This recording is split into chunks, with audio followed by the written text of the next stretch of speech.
So thank you, Gary, for having me over, and to all of you for braving the inclement weather to listen to this. I mean, it's fun to share what we do with the lay public. I mean, my salary is paid for by the taxpayer. Okay, so anytime I get to talk to lay people, I greatly appreciate that.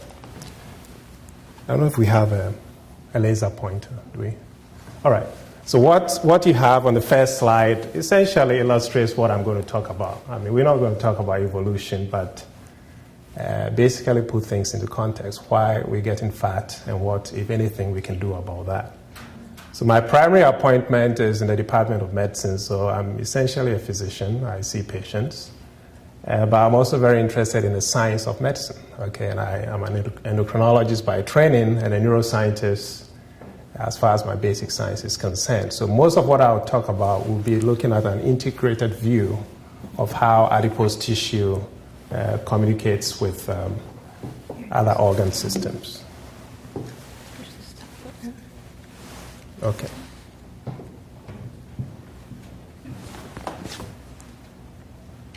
All right. So we'll start off with a scheme of what we're going to try and cover within the next few minutes. What's obesity? We need to try and define that. What causes obesity? We're still struggling with the many causes of obesity. And then what are the consequences, health-wise, economics, and so on. And then what, if anything, we can do about obesity. So treatment, management, and prevention. So we'll start off with a definition. I'm sure most of you have heard about the body mass index. Okay, that's just a number. And I like to define obesity in lay terms. So essentially, obesity is a condition. It's debatable whether or not it's a disease. So we'll just settle on the fact that it's a condition characterized by an increase in weight. So you need to have an increase in weight, particularly fat. So we're talking about excess fat of sufficient magnitude to adversely affect health. And that's where the concept of BMI comes in. So we can play with the numbers, but at the end of it all, this increase in weight and fat has to impact health, okay, in order to constitute a medical condition. Body mass index is a number which was originally calculated to mimic body fat. So most women will have fat content in their body around 20 to 25%. Men tend to be thinner as far as fat is concerned, so about 5% less. So most thin men will be anywhere from 15 to 20% fat.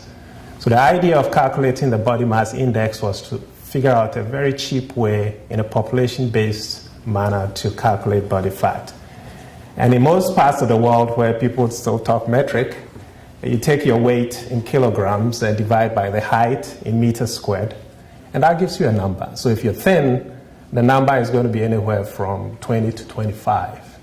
If you're overweight, the number will be between 25 and 30, and anything higher than 30, essentially 30% body fat and higher, is considered obesity.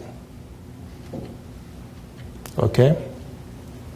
So again, this number is supposed to mimic body fat. So when I refer to obesity in this talk, we're talking about a BMI higher than 30. All right. These are the trends of obesity. So between 1990 and 2006, if you look at the regions in red and orange, easily a quarter to a third of adult Americans are considered obese. And these studies are mainly done on phone interviews, okay? So you can imagine that these numbers are actually underestimates because very few people will tell you over the phone that they are overweight, right? Okay. So you look at some states which are suffering the most. I mean, Mississippi, West Virginia have the highest obesity rates in the country. And a lot of that has to do with ethnicity and poverty and so on.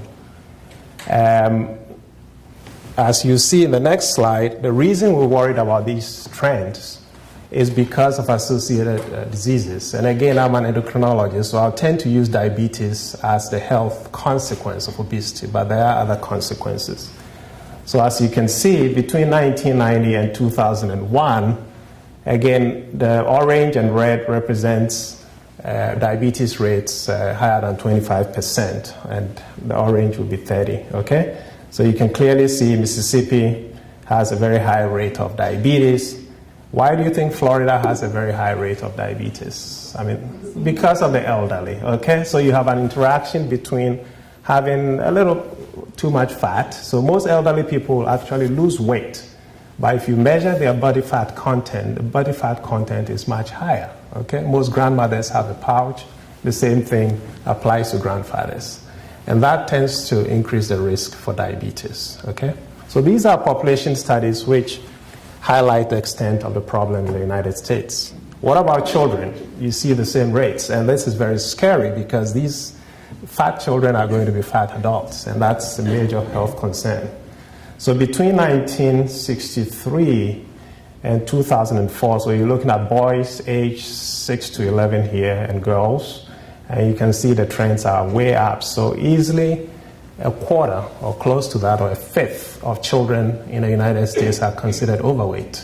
We don't use the term obesity in kids because they're still growing, and actually in children, body fat content tends to be higher than adults. So in the pediatric literature, you often hear people referring to overweight in children. The trends are clearly increasing over the years. And children between the ages of 12 and 19, you see the same trend. Girls, boys, and then girls, okay? And this is very worrisome. And it's estimated that most children, if we continue these trends, children born in the year 2008 run a 1 in 3 chance of developing diabetes as adults. That's how scary it is. So again, I hope I put things into perspective for you. All right, what causes obesity? Okay, and that's the major theme of this talk, okay? Like any complex condition, there's always genetics, and then there's environment, okay? You always, be it hypertension, diabetes, schizophrenia, all these things have a genetic basis, and you throw on the environment and you have an interaction. That's how you cause disease. So we have something called primary obesity. That means we don't know what the cause is, but it's common, okay? Or essential obesity. And a lot of that is determined by heredity. Okay, obesity tends to track in families, tends to track in ethnic groups, okay, and so on. The environment clearly plays a role. We're obviously eating too much. I mean, there's no reason, no physiologic reason for us to be eating breakfast, lunch, and supper. In fact, most people don't eat because they're hungry. They eat because it's time to go eat, okay? So there's a huge cultural influence on our eating practices. So we overconsume calories, and I'll show you some numbers to hopefully convince you about how severe the problem is.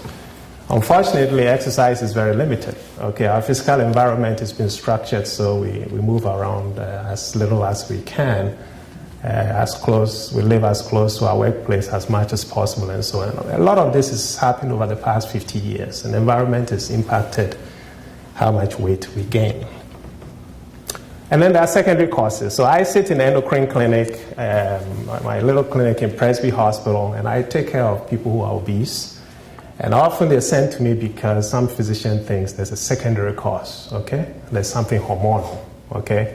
And there might be something in it. We still haven't figured out if the vast majority of overweight or obese people have a metabolic underpinning, okay? So I've listed these under secondary. And if a person is gaining weight very rapidly, 6 months to a year, if anybody gains 100 pounds, that's very abnormal. So you have to look for underlying causes. And most of these tend to be hormonal. So so-called secondary causes of obesity include thyroid dysfunction. So if you make too little thyroid hormone, you don't increase your metabolic rate and you gain weight. But this is very rapid weight gain. Same thing with excess cortisol. So you gain weight mostly in the center of the body, so it's truncal. The skin bruises easily, and the patients have difficulty climbing steps because the muscles get weak, okay? So it's very easy to diagnose. And estrogen, okay? So ladies who go on the pill will report often a 10 to 20 pounds weight gain in some patients, okay? This is not uncommon, so we need to be aware of that. And insulin is commonly used to treat patients, but insulin is also a growth factor. So unfortunately, if you have type 2 diabetes and you need insulin to control your sugar, one thing the excess insulin will do is to cause extra weight gain. And very rarely, you may have tumors which oversecrete insulin. These are called insulinomas, and they can cause rapid weight gain. But these are very, very rare. There's a whole list of medications which have been associated with weight gain. Okay, some are used to treat depression. Prozac doesn't cause weight gain, fortunately. Okay, some of the older antidepressants will do that. There's a class of medicines called the monoamine oxidase inhibitors which will do that. And then there are medications used to treat seizures, which can also cause weight gain. The most notorious of that is carbamazepine, which can cause excessive weight gain. And then there are steroids. Those of you who have been on steroids to treat asthma or rheumatoid arthritis and so on will attest to the fact that you can gain a lot of weight. Okay, very rarely people will have a head injury and damage their hypothalami and show up with weight gain. That's very rare. In children who've had a tumor called a craniopharyngioma, which has been resected, they may show up as adults with very rapid weight gain, but these are very, very rare. So the take-home is that most causes of obesity are considered primary. There's clearly genetics, but there's a lot of overlap with environmental factors, especially overconsumption of food and limited exercise. Okay, so what you have here is our concept of the energy balance equation. It's always about intake and output, okay? So we eat food, and that's a large extent determined by nature. So nature drives us to eat. It's the reason why we've survived, okay? So there are hunger signals, there are satiety signals, there are hedonic signals. Food has pleasurable qualities, okay? And this is partly driven by genetics. And there's a whole physiology behind how we burn fuels and so on. And all this is imprinted in our genes and manifests as we grow. Metabolic rate is determined genetically. So women expend less energy than men. Okay, this is genetic. There are families who may inherently expend less energy than others and so on. And then obviously hormones do impact weight gain. However, all this has to also interact with the environment. So there's nature and there's nurture, okay? Right from the time we are in the uterus, our mother's environment will impact our subsequent development. So there's something called intrauterine programming. So if your mother is obese and diabetic, you're likely to be born obese and later on diabetic, okay? The pathophysiology has been fairly well worked out. There are food practices, okay? A lot of it is cultural. It depends on how expensive food is, how available it is, texture, taste, and all that. All these will impact the way you eat. And the physical environment I alluded to has affected weight gain, okay? Clearly, we don't walk to most places of work. We don't expend much energy while working and so on. We drive more than we used to 50 years ago and so on. So the environment will impact what we do. So by the end of the day, it's about balance, nature versus nurture, okay? All right. In terms of the physiology, what I do in my lab is to put all this together, okay? So the brain plays a major role in all of this. So the brain impacts our feeding patterns and also energy expenditure and regulates hormones, okay? So that's a master regulator of all this. We have to eat, the food is absorbed, gets to the liver, and the liver then partitions or determines where the nutrients go. Okay, it's very good at doing that. Without the liver, we'll be dead in our sleep. So the reason we don't die when we're fasting in sleep is the liver continues to put out sugar, and that's a good thing for the brain. Most of the sugar is used by muscle, okay? The major hormone system that allows the liver to do its job is insulin. So insulin allows glucose to be turned into glycogen and stored. And then when insulin levels drop while you're sleeping, it allows the glycogen to be broken down into sugar so the brain can use it. And all these things are integrated, okay? But more and more, we've learned a lot about adipose tissue. For years, people thought adipose tissue or fat was just some bland tissue sitting there. It turns out not to be true. In fact, part of the reason we've survived all these thousands of years is because we can store calories in adipose tissue. The average person can go for easily 3-4 months without eating if you can be maintained with fluids because you have enough stores of calories in adipose tissue to support you, okay? So this is a very important tissue, and what it does is to release all kinds of hormones which then inform the brain and other organs about how to behave, okay? So you go eat more or expend more energy or lay down more fat and so on, okay? So adipose tissue has to be able to crosstalk. with all these organ systems. And just to put things into perspective, look at the amount of calories liver can store, at most around 1,000, okay? A muscle doesn't store too much. Compare that with adipose tissue, lots and lots of calories, okay? So this is a critical piece of tissue which allows us to survive. There's nothing wrong with fat. It's the reason why we've survived all these thousands of years. It's excess fat that is worrisome. Okay.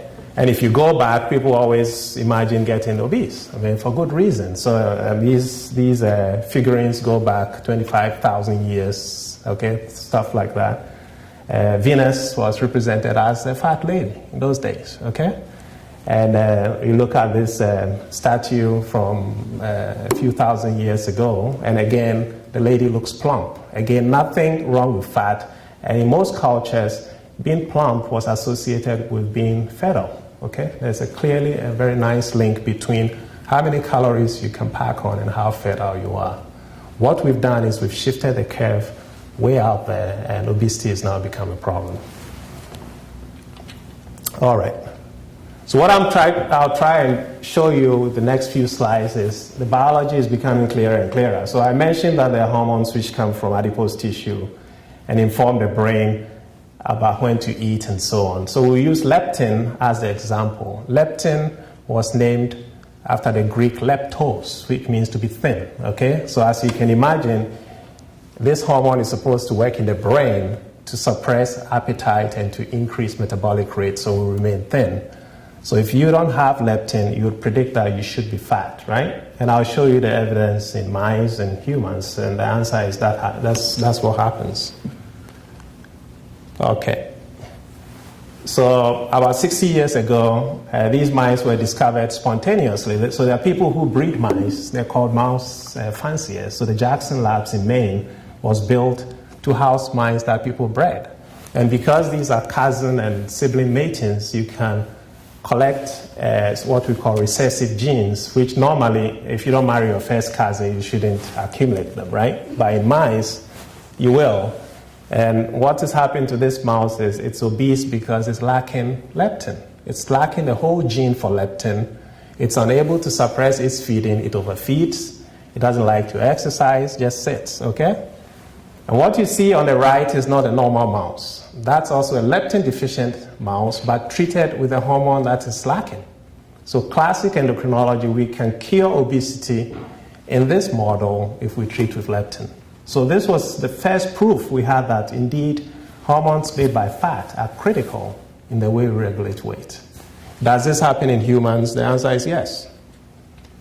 So it happens that there are populations or a few families in the United Kingdom, most of whom came from the Middle East. So this child is from Pakistan, and the parents are first cousins. In those cultures, cousin marriages are encouraged to protect the wealth, okay? So it's not uncommon. So these are the populations where you find recessive mutations.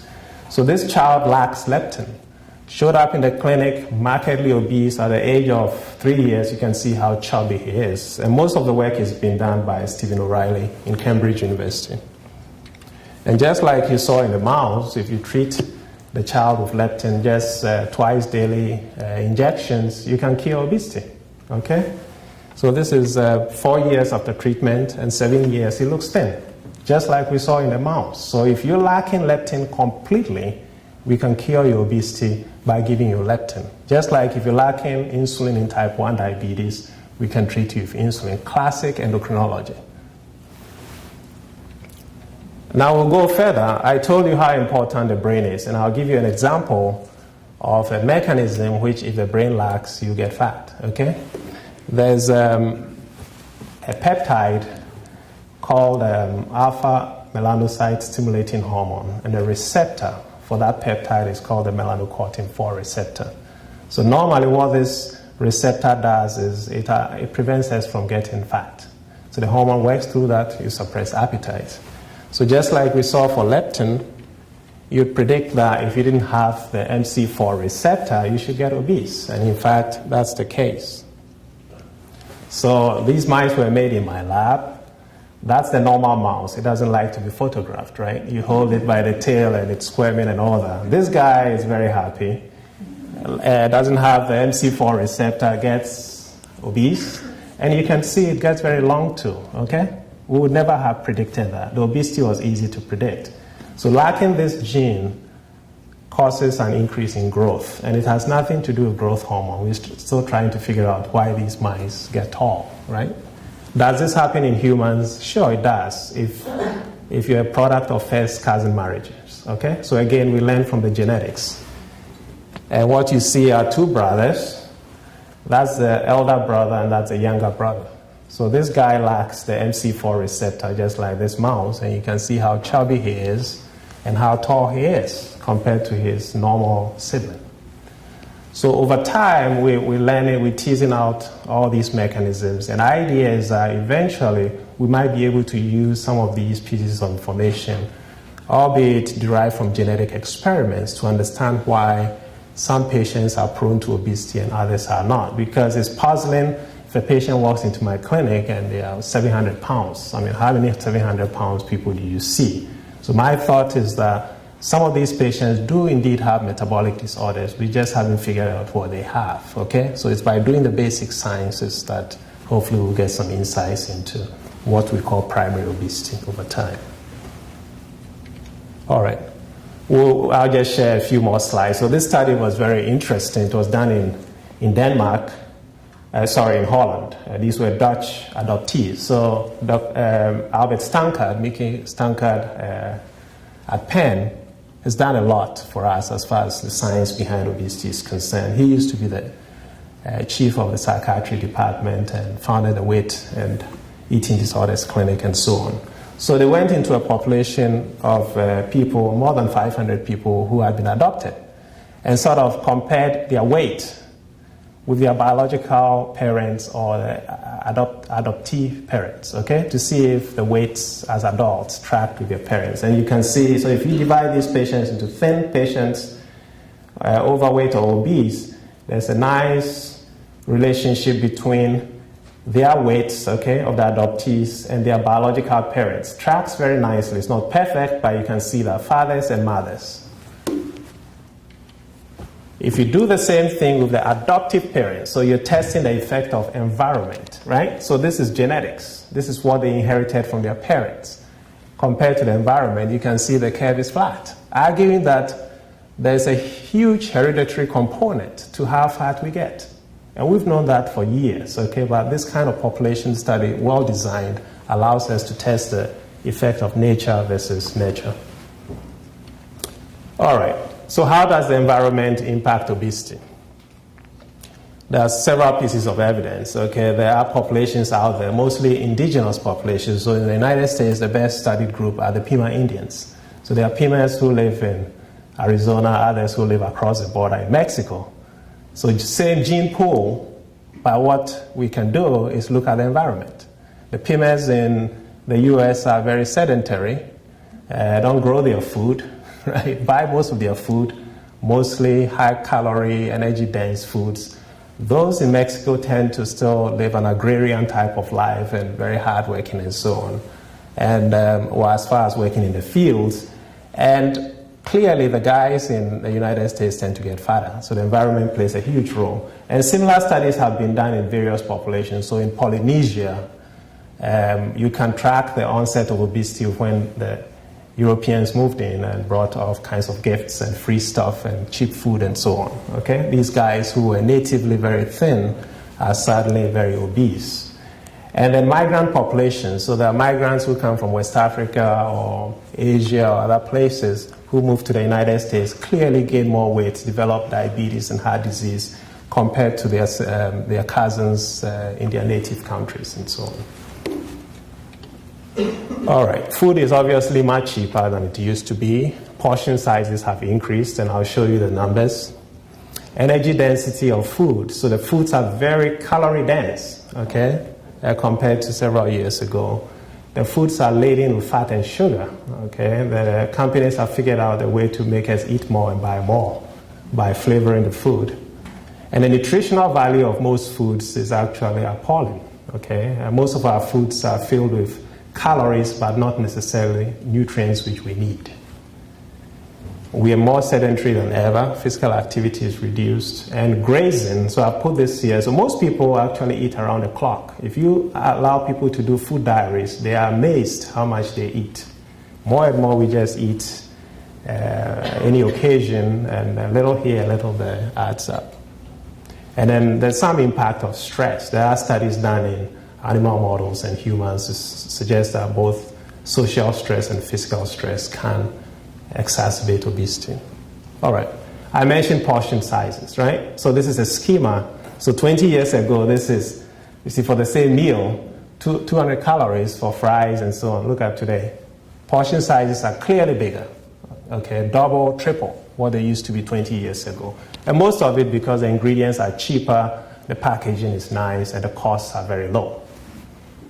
And we'll just run through a few meals. So when patients come to the clinic, I tell them, I don't know what a calorie looks like, but I'll give you examples of what you eat, and we can figure out your calories. So a quarter pounder cheese, 550 calories, a Big Mac, on and on, chicken nugget, okay, and half food, 300 calories. You look at fries, large fries, so many calories. A slice of cheese pizza is 240 calories. Most people, you know, we eat 2 or more, right? So easily 500 calories. And so on. And if you drink, you have to factor that in. So a small amount of beer, easily 150 calories. A soda, you see the number.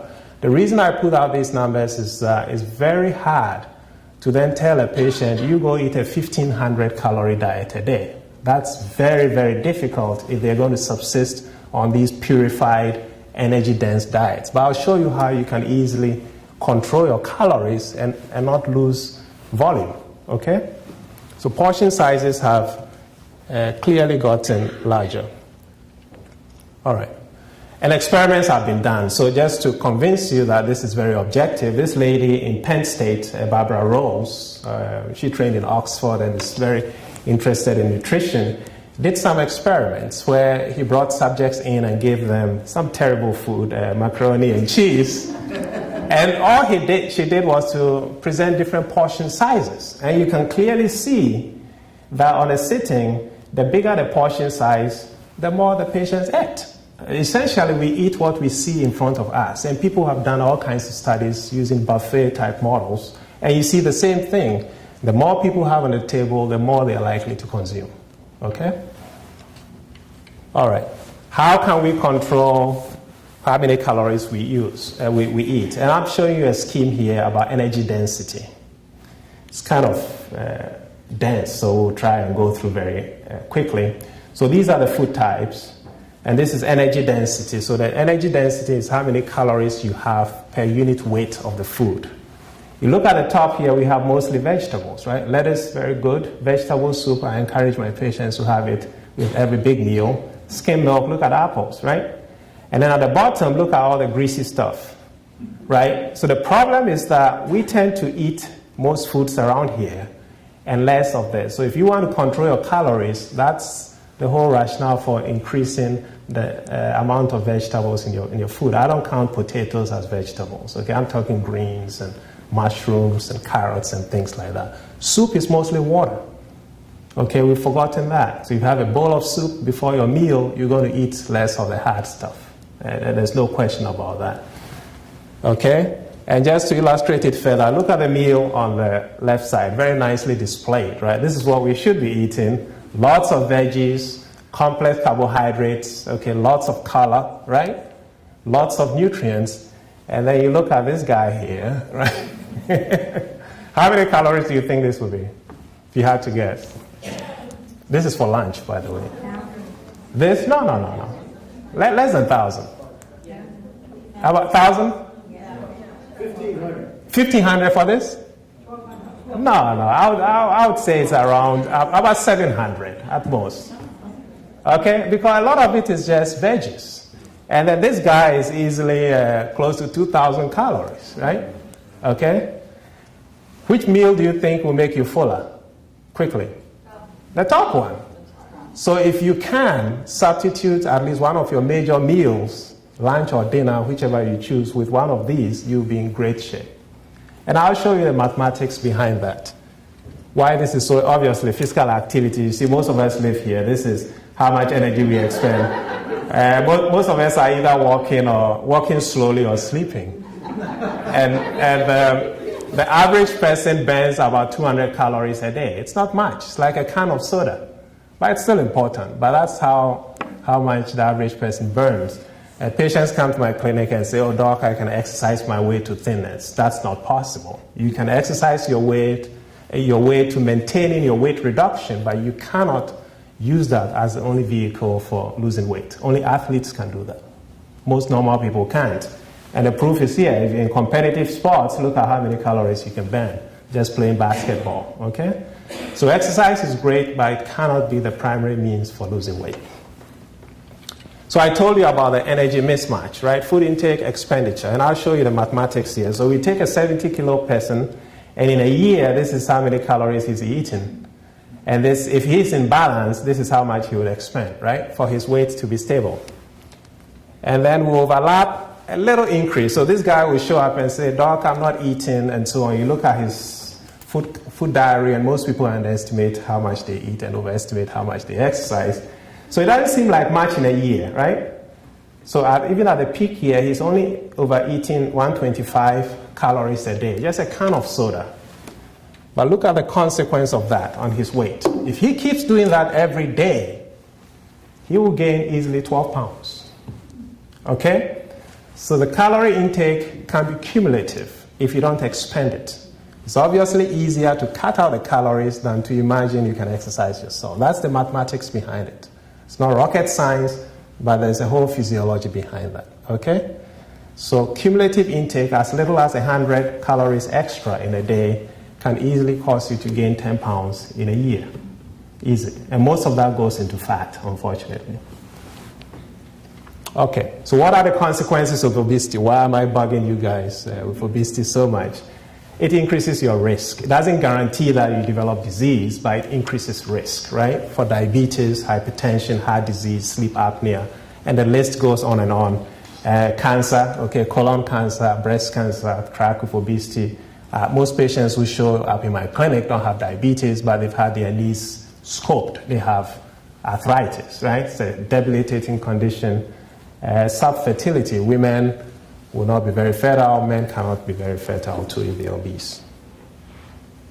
Okay, death. Until recently, we used to argue back and forth if obesity increases death. I think the evidence supports the view that you shorten your lifespan when you're too heavy. And then economics, and I'll show you some numbers. I mean, the health costs are going to be huge if we continue on this trend. Disability, most people who are overweight will not show up at work.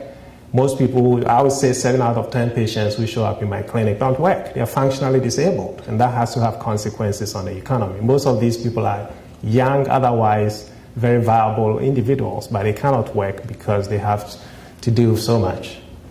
Okay, so we mentioned diabetes, and look at the risk. So men, women, see, by the time you hit the obese range, body mass index of 30 or higher, look at how huge the risk of diabetes increases. Women and men, okay? So depending on your family history, if you have a first-degree relative, a brother, sister who has diabetes, and you gain weight, you increase your risk even more. All right, and then you look at coronary artery disease, heart disease, basically, getting heart attacks. And if you let's ignore the weight side, let's just concentrate on body mass index. So that's the highest body mass index, the lowest, and you can see the curve moves higher, right? So the guys who are the heaviest have the biggest risk for heart disease, and the guys who have the biggest waist are also more prone to heart disease. And it happens in men as well as women. Okay. Cardiovascular death. So if you had your heart attack, what's the likelihood that you will die? Okay, it turns out that being overweight doesn't help you. Okay, the more overweight you are, the more likely you will die when you get a heart attack. This study was done. You can see clearly, lean, overweight, obese, huge increase in death rate. And then you see the same trend in women. Okay, so I'm giving you these examples, but again, remember we're talking mostly about risk, right? It doesn't guarantee that you develop these things, so we're just talking about risk. Okay, what about medical costs? So all the presidential candidates have been making noise about healthcare and so on. So I thought to share some numbers with you. These numbers are kind of old, okay? In 1999, the rate of obesity was around 20%. Now it's 30%. So multiply this by maybe 50%. And look at the BMI. So these guys are overweight. Look at the expected costs in a lifetime, whether you're young or middle-aged. The costs are expected to increase tremendously. All right. And just to, again, put things into perspective, we make a lot of noise about tobacco. Clearly, nobody wants anybody to smoke. These are the deaths attributed to tobacco and the costs. Obesity is close. But we don't talk about obesity. We somehow imagine it's not a problem. But obesity has a lethal effect on and how many people will die, as well as costs. And you look at the costs, again, these are kind of old numbers. So the general population in those days, the obesity rate was much lower, and this is the cost. Most people would suggest it's 6%. I think it's much higher, okay, because if you look at the consequences, hypertension, diabetes, heart disease, the number has to be much higher. And guess who's doing the payment? Okay, Medicaid has the highest rates, right? Most of you are paying for that. And then Medicare for our seniors also contributes to that. So again, the numbers are interesting, but the take home is that we're going to face huge economic costs if this epidemic continues. Very quickly, I'll link obesity with diabetes. Okay, how do we link obesity with diabetes? And it gets back to what I told you about fat. Okay, so fat is not a benign, bland organ.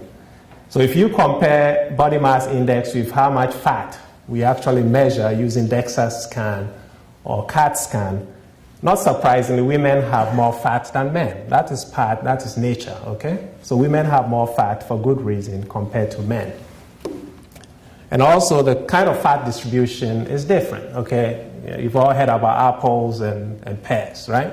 So young women will have most of their fat on the thighs, the buttocks, and so on. It tends to be external. And there's nothing wrong with that. That is physiological. In the old days, that was encouraged in order to go through fertility and have babies and have viable babies. So there's nothing wrong with that. The kind of fat we're most worried about is the fat you see in men, which tends to be more in the center. And in women, as they go through the menopause and beyond, the fat distribution begins to look like men. And it's because they lose the benefits of estrogen. Estrogen is what gives them the nice pear shape. And as they lose the estrogen, the patterns begin to look more male-like.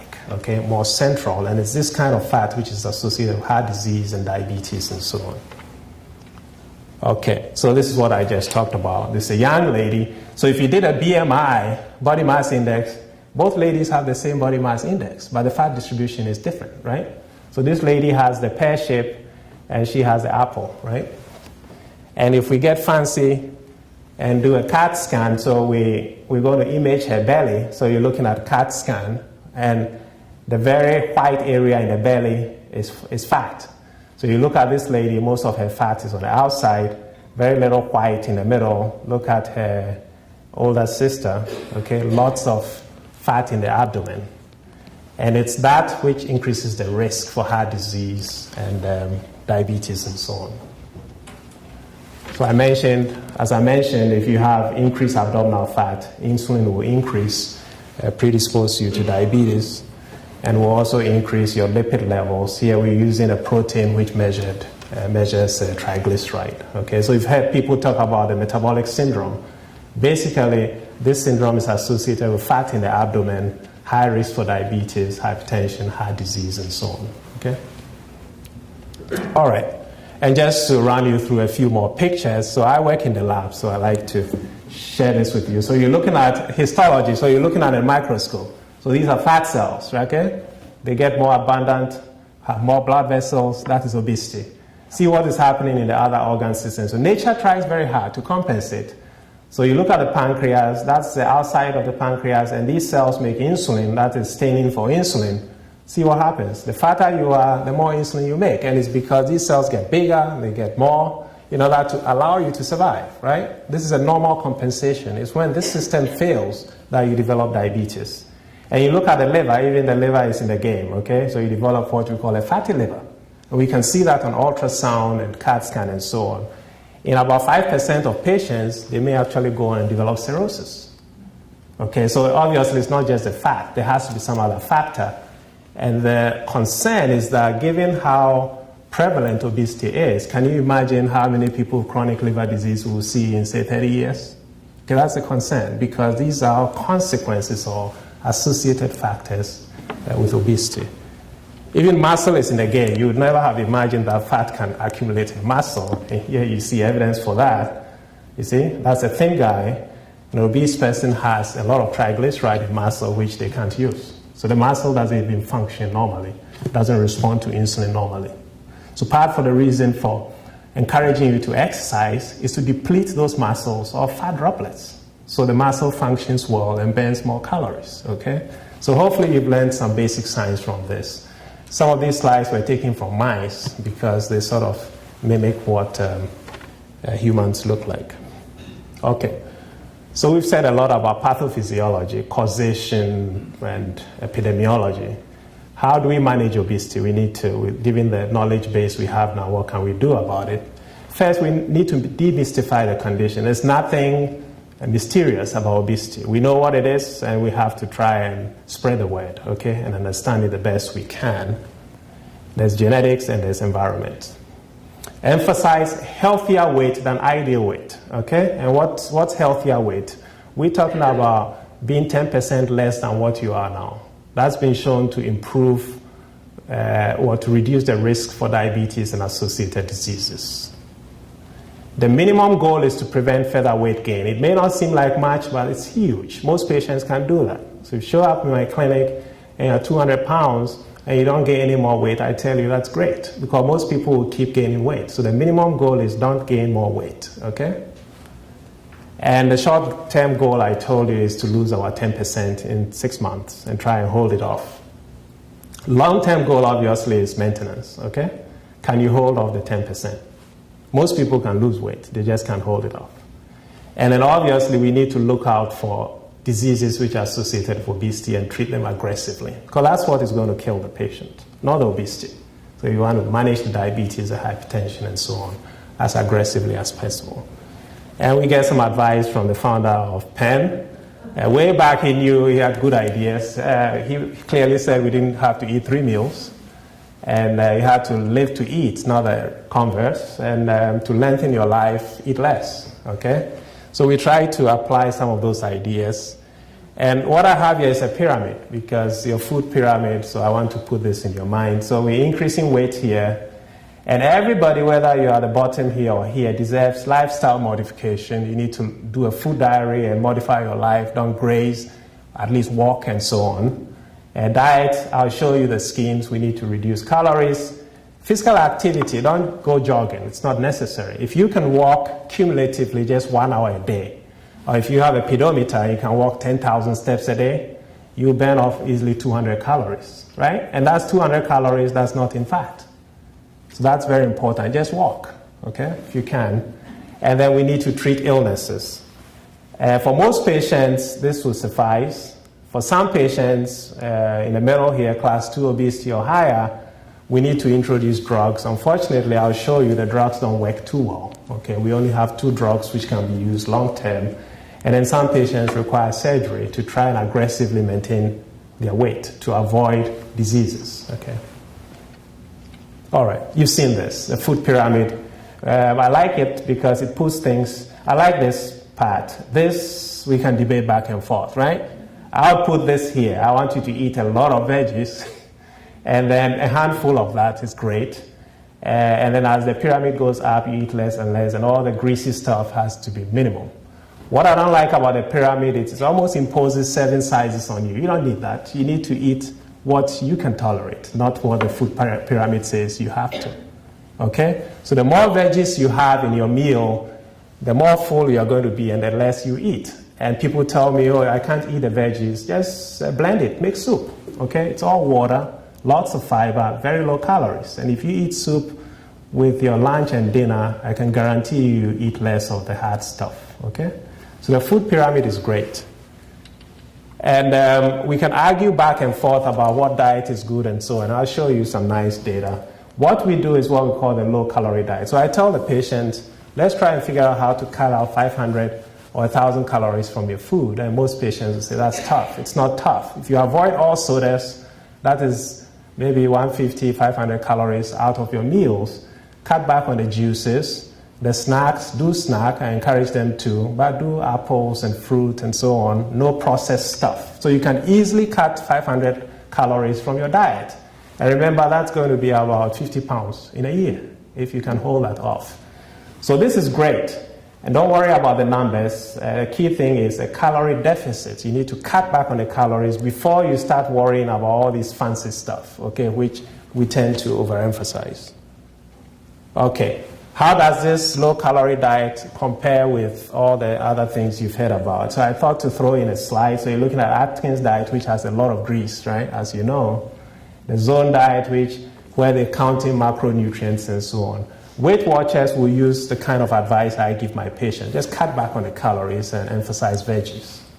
And the Ornish diet goes even more extreme, where the fat is very minimal, and he emphasizes complex carbohydrates. See what happens in a year? See, Atkins doesn't do too great. Most people will lose a lot of weight in the first 3 months to 6 months. After that, they're back to their baseline. It's very difficult to lose weight on the Atkins diet long term. Okay, so most of them will do around the same, not much here, about 3 kilograms in a year. What about waist circumference? Again, Atkins diet doesn't perform too well when you examine the patients a year after they've initiated it.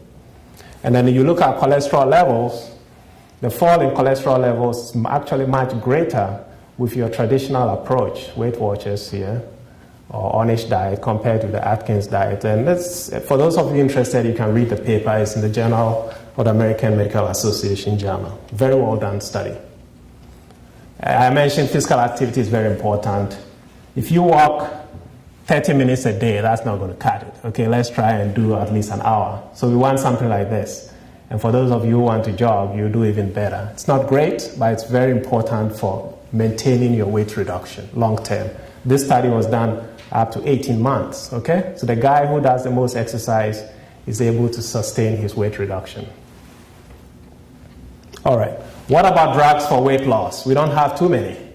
Okay, each time I turn on the TV at dawn, they're always marketing all these strange drugs. There are only 2 drugs approved for weight loss in the United States. Orlistat, the trade name is called Xenical. And the way this drug works is to block fat absorption from the gut. So you sort of walk around with leaky stools, which annoys a lot of patients, okay? But can help some patients. Some patients have been known to lose 5% here, 10%, but it's a nuisance for most people. It's now being marketed over the counter. It's called Ali, made by GlaxoSmithKline. This is half the dose, 120 milligrams 3 times a day, 60 milligrams 3 times a day for the over the counter. The only other drug approved for long-term use for weight reduction is Meridia, sibutramine. And you can see this is a controlled substance because originally it was developed for treating depression. Okay? And then they found it can cause weight loss. Again, it can cause about 5 to 10% weight reduction. Most people who respond will do so very quickly within the first 6 weeks. If not, I tell them just save your money and let's do the diet and exercise. Most of these other medications were developed originally along the lines of amphetamines, okay? So they're only approved for short term. They cause your heart to race, you feel sweaty, you feel jittery, and so on. So they are not advised for long-term treatment. So we're still trying to discover new drugs. These drugs, as I mentioned, work, okay, if you use them properly. Orlistat, if you can tolerate it, will sustain some weight reduction. But you can see diet and exercise do reasonably well. And we can say the same about Meridia will also do a little better than diet and exercise. But these have been reported in the United States, in Europe, and all other parts of the world. Patients have to be selected properly. Whether you're doing diet and exercise or medication, behavior therapy always does better, okay, if added to that. So these are patients on drug, behavior modification, meal replacements, they do much better. Drug, behavior, somewhere in the middle, and drug alone does less. So behavior modification, diet and exercise will always improve whatever you're doing. This drug you may have read about, it's called rimonabant. It's available in Europe. It was not approved by the FDA because there are signs of depression, suicidal tendencies, anxiety associated with it. It doesn't do any better than sibutramine. It was discovered as the drug that blocks the receptors that marijuana normally will work on. Okay, pot. Most people who smoke pot will eat too much, and it's because there's a receptor in the brain that responds to pot, and this drug will block that. Okay, not surprisingly, you get all kinds of changes in your mental state and mood, right? So it's not approved in the United States. All right. So this is diabetes risk over time. This study was a huge study done. Okay, so just over 4 years, look at how many people who were overweight developed diabetes with just usual lifestyle. And you can see diet and exercise do attenuate your risk markedly. And that's the whole point, okay? Try and reduce that 6% or 10% and you reap the benefits. Okay, let's skip this one. Okay, so aside from diabetes, most other things will improve with weight loss. Blood pressure, cholesterol, and triglycerides will also go down.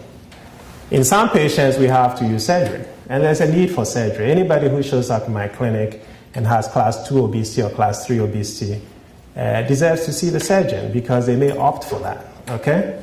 And there are 2 types of surgery which you may have heard about. This kind of surgery is restrictive, so basically there's a band there which can be adjusted. So basically what they're doing is separating the food pipe from the stomach, so you limit how much food gets into the stomach. So you're sort of choking, right? And you don't absorb too much food. That's called a gastric banding. You've heard about that.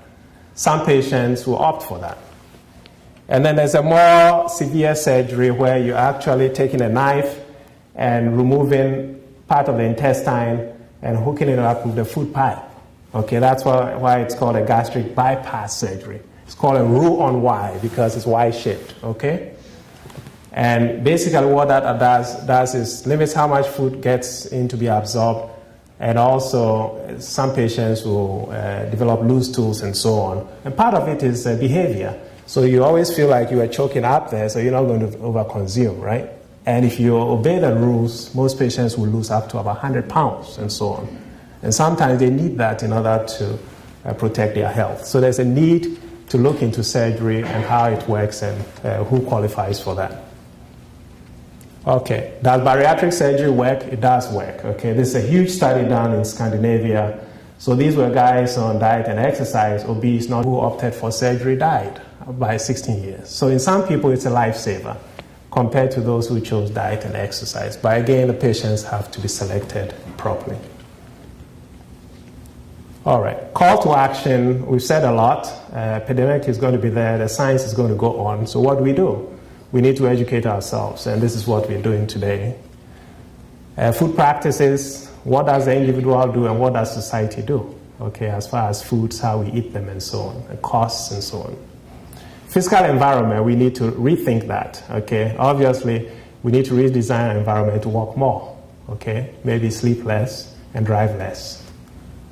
We need to screen aggressively for diabetes and hypertension, heart disease, and so on, because those are the diseases that harm the patients, not the obesity, and we need to screen for that. Health and economic costs, we are all in this together. Again, it's okay to say it's an individual responsibility. I think society has a role to play in it too.